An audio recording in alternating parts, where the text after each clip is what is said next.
Not only am I going to talk about how to file your taxes as a single member LLC, but I am also going to give you 5 helpful tax deductions to reduce your tax liability as a single member LLC. Stay tuned.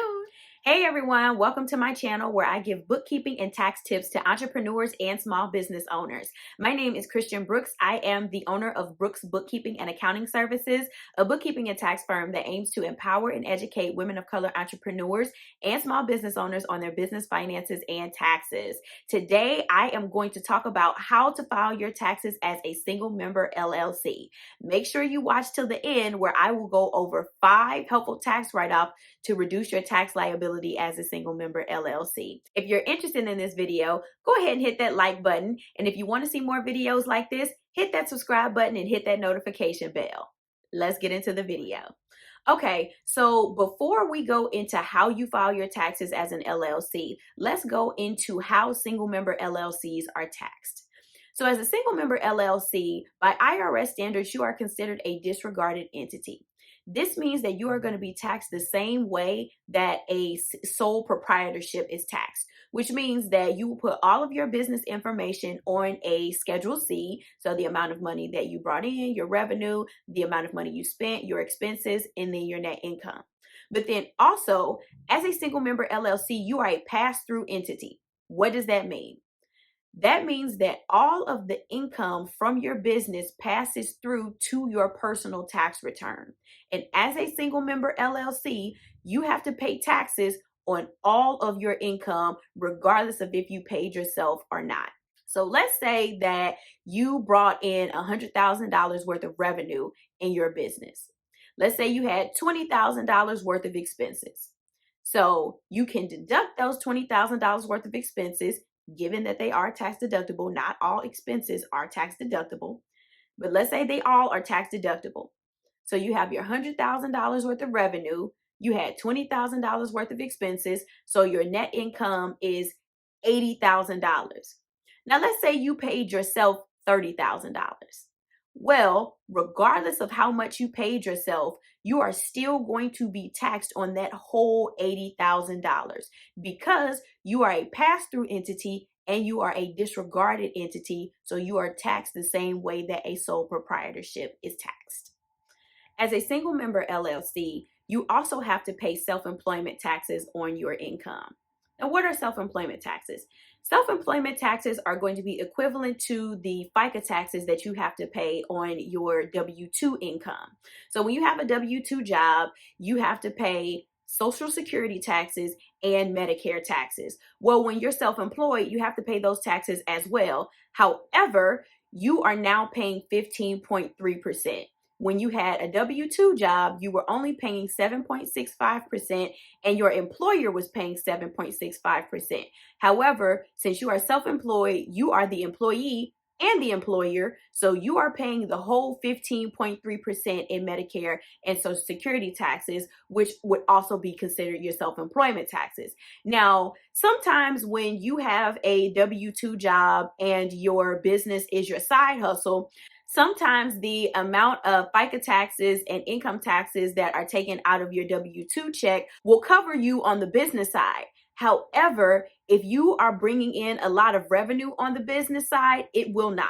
So if you are making, let's say you're making $100,000 with your regular job, but you're also bringing in $100,000 with your business, the taxes being taken out of your check for your W-2 job are not going to cover your business. So you want to make sure that you are doing some type of tax planning so that you don't get stuck with a huge tax bill at the beginning of the year when you file your taxes. If you are bringing in self-employment income and you're not doing any type of tax planning, you are definitely going to get a huge tax bill at the beginning of the year when you file your taxes. So please make sure that you are sitting down with a tax professional doing some type of tax planning, or you are doing some type of tax planning yourself or doing budgeting to make sure that you have the money set aside, or you're paying your quarterly tax payments so that you don't get hit with this huge bill. I have seen way too many people this year coming in.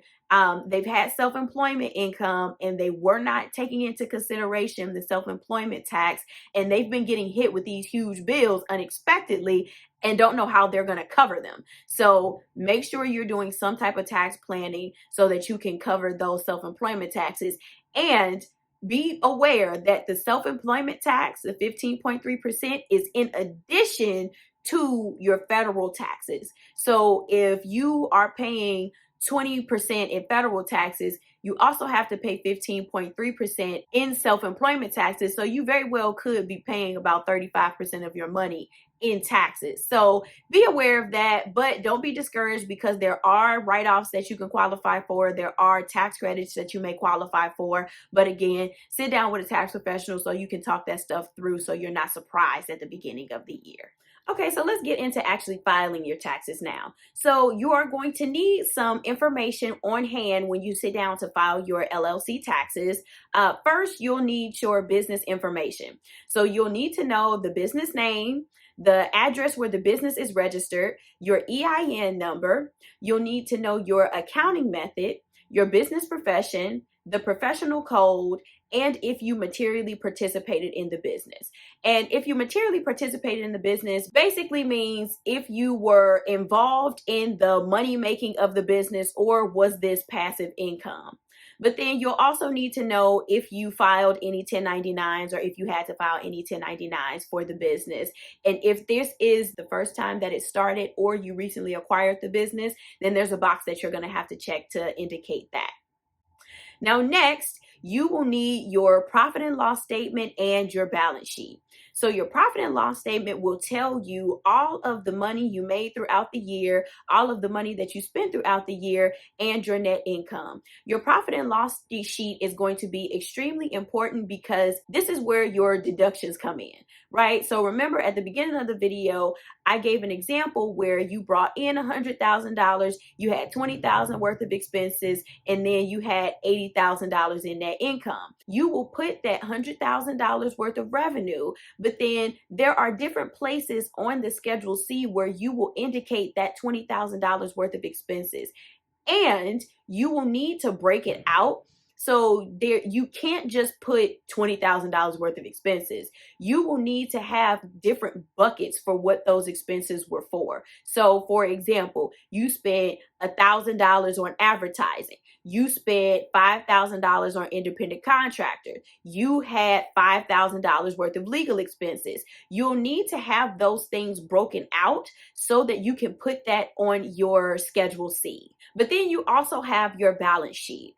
So the balance sheet is really important document that people do not pay attention to. A lot of folks will only pay attention to the profit and loss statement, and that is a huge mistake. You should really pay attention to your balance sheet as well, because your balance sheet is going to tell you the financial position of your business, and it holds all of your business assets. So with your business assets, you can depreciate your business assets and take a depreciation expense or deduction on your tax return in order to lower your taxable income. So it's going to be important that you have a balance sheet that has all of your business assets on there that you can give to your accountant if you're doing your own taxes, that you can take and depreciate over the respective number of years, so that you can take those deductions. If you don't have a balance sheet and you're not tracking your business assets, then you are missing out on a lot of money in tax savings.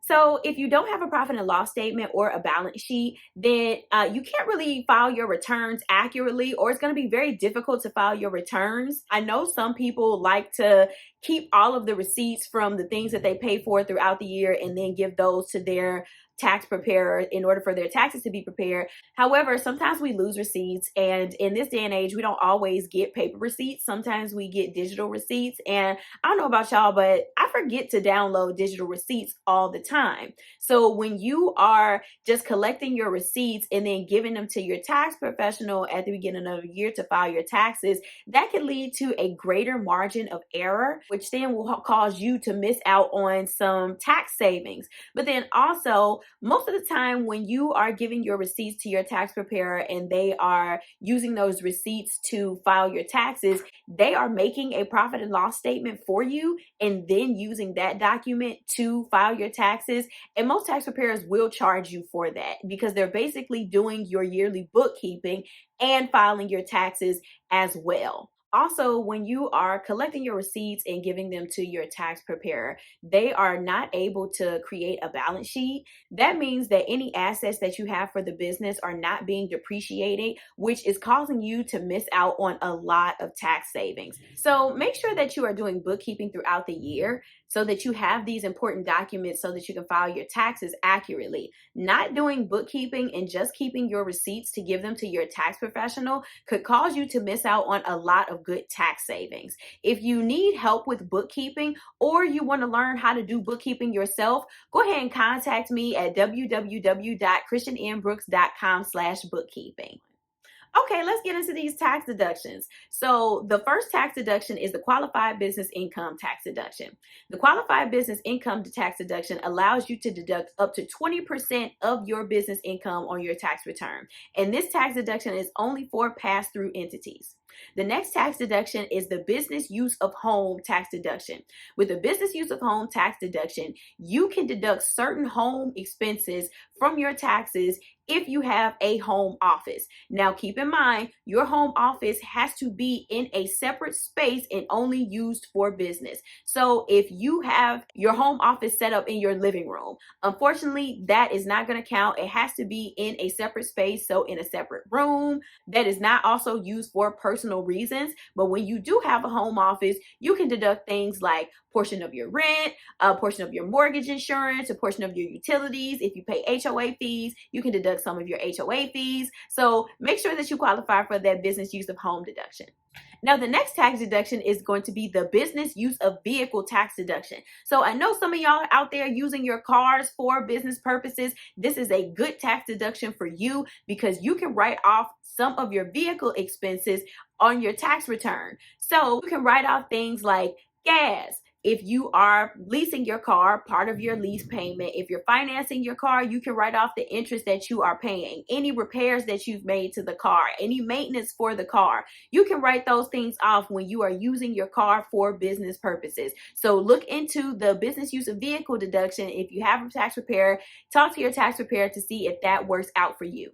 Now, next, you can write off your legal and professional fees. What does this mean? If you needed to pay for any legal fees in regard to your business, you had to pay a lawyer, you can write that off. But also you can write off any fees for an accountant. So you can write off your fees that you had to pay your tax preparer. You can also write off bookkeeping fees. So keep that in mind when you're thinking about if you should bring in a bookkeeper or if you have the funds to bring in a bookkeeper. Bookkeeping is tax deductible for your business. So the last deduction that I'm going to talk about is independent contractor expenses. So if you brought in some independent contractors to help you out with a project, to do some work for you in your business, you can write off the amount of money that you paid your independent contractors on your tax return. I hope you found this video helpful. If you need help with bookkeeping or taxes, feel free to contact me. My information is in the description box below. And grab your free entrepreneur checklist and 10 tax write-offs for entrepreneurs. Don't forget to like, comment, and subscribe. See you next time.